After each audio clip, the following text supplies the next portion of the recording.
change that we're going through. And for me, it's to bring a unified view of the universe and to bring a technology that will help us transition through these changes. For you and for many others, it might be completely different and supportive of each other, I'm sure. But basically, is to go into your center and to find your mission, to find what you're here to do. There is something that you're here to do, and to do it. Don't go around the pot, don't wait, don't do it. Just do it, you know? And that's going to help the world. And commit to it. Do whatever is necessary to get it done, because there is very little time left. Go ahead. For me, it's to make sure that that $15 million needed to complete your research is raised within the next 12 months. And I have an email list here for everybody to sign who wants to help me with that. Awesome. Wow. Awesome. And we're going to see how the application of this theory... Yeah, we're going to take a... So everybody's like wanting me to get out of the physics bubble and onto the ancient civilization bubble. There's no difference, that's right.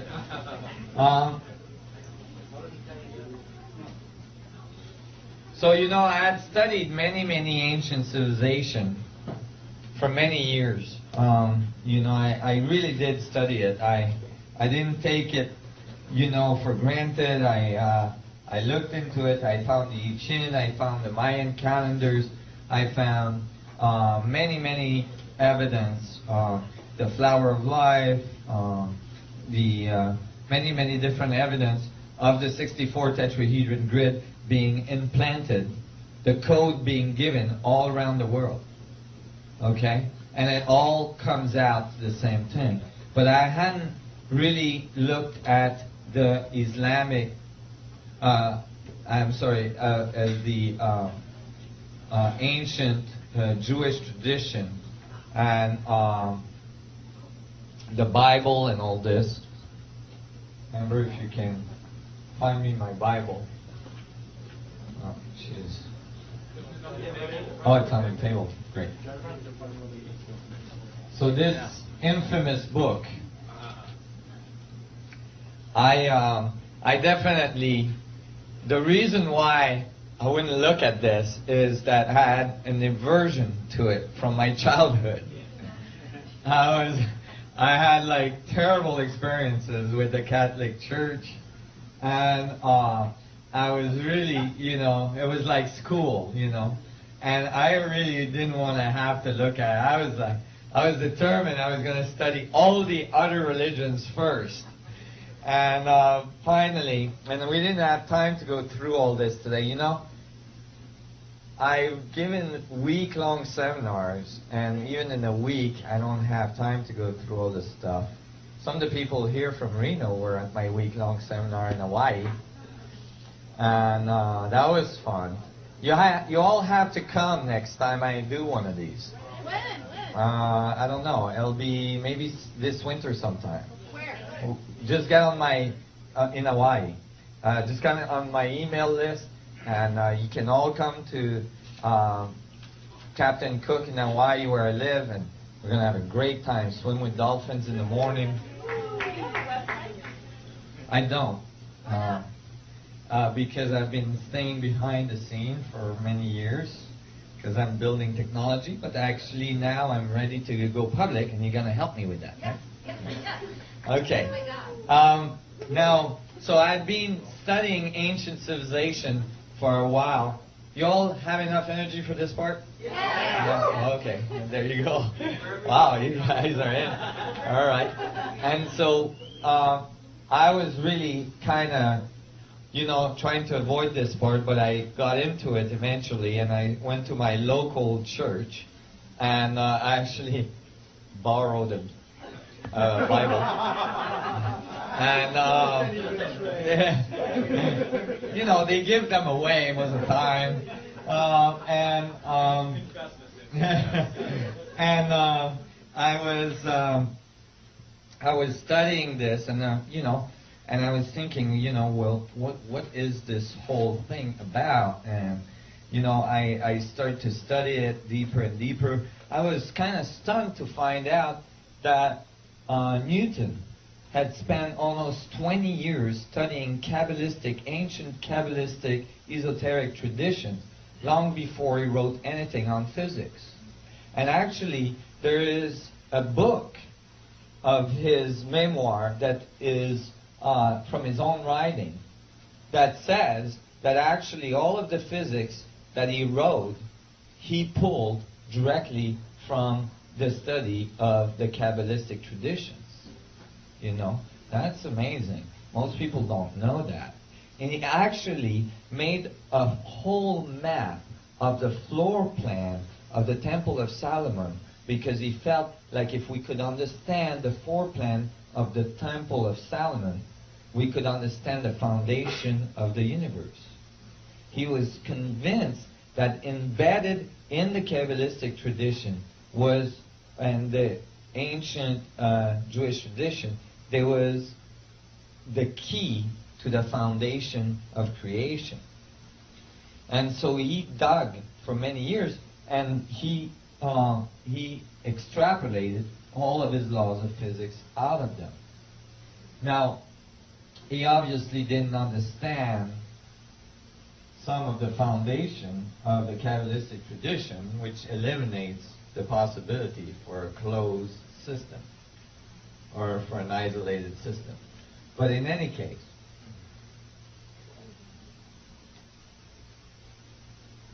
I was surprised to find that. So hey, I got a Bible. One thing I knew is that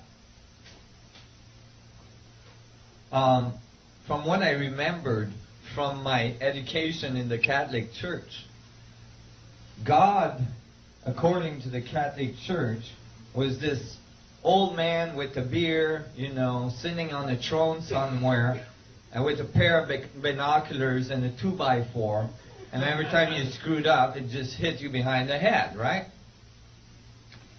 So, I was kind of terrified of that God very early in my life. And, there was a lot of things about being afraid of God and all this stuff.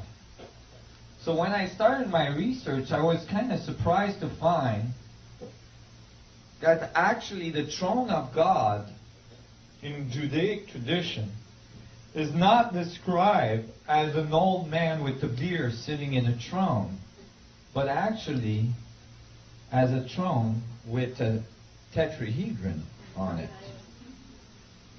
And I thought, whoa, that's different.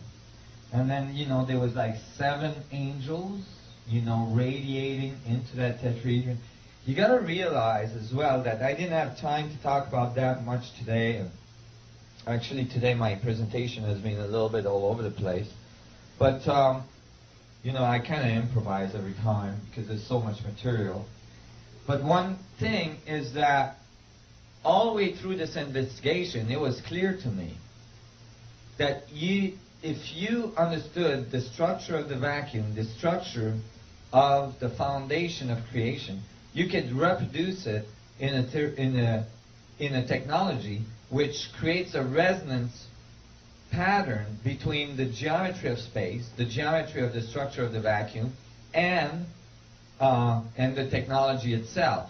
And if you could create that resonance link, all of a sudden you would download a huge amount of energy from the vacuum itself. You built a mini black hole.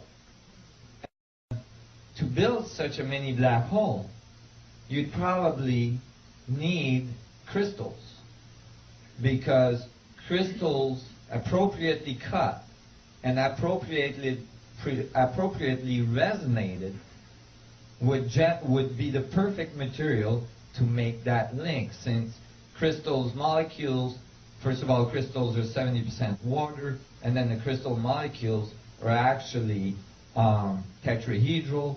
The crystal molecules are very coherent if you have good crystals, and if they were cut in the appropriate geometry of the 64 tetrahedron grid with the right gases involved, You could create those dynamics.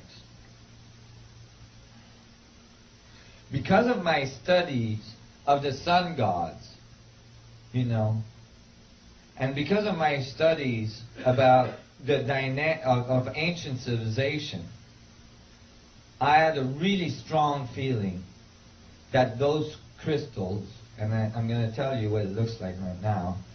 It's 64 tetrahedron grid inside a crystal ball. They're very small tetrahedron, and they're inside a crystal ball, and there's gases inside that ball. Okay? This is not some esoteric New Age crystal. Okay? This is highly technical, technological stuff. Okay? It's not like a raw crystal you grab from a mountain and start meditating with. Okay? Now, when I believe that many of the New Age people remember the powers of the crystals because they remember that technology. Okay? The first person that talked about Atlantis was not some psychic. The first person that talked about Atlantis was Plato. Plato is and was extremely respected. And we used most of Plato's stuff except the 3 books that he wrote about Atlantis. And when he wrote these books, in all of them he mentions that this is not some story, this is factual. And he says he got it from the high priest in Egypt. And he describes a very advanced civilization that has a source of power, which is later as well described by Edgar Cayce, has a source of power that they call a crystal of extreme luminosity, of extreme power. I believe that is the crystal that can be built, the crystal of Atlantis, to create a link to the geometry of space. Do you guys all follow this? I was starting to read the Bible, and I was finding these plates of the description of God, and with it came words like the throne of God was the crystal seat, da da da da da. Many references to crystal. Ezekiel in the Bible, the story of Ezekiel. Enoch, which is not a book of the Bible. The book of Enoch was found in Ethiopia. Was never re-edited. It's translated directly from the original text. In both these accounts, they describe some kind of ship that shows up in a big cloud. And then they say a door opened and God called me onto his boat. And then inside it describes it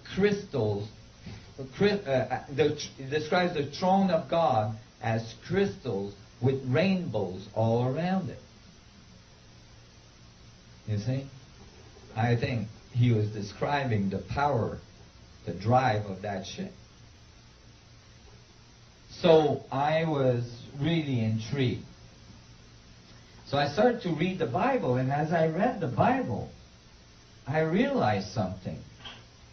I realized something I had never noticed before.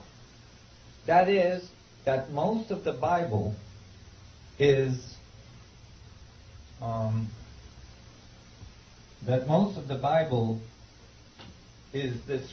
describing, the Old Testament is describing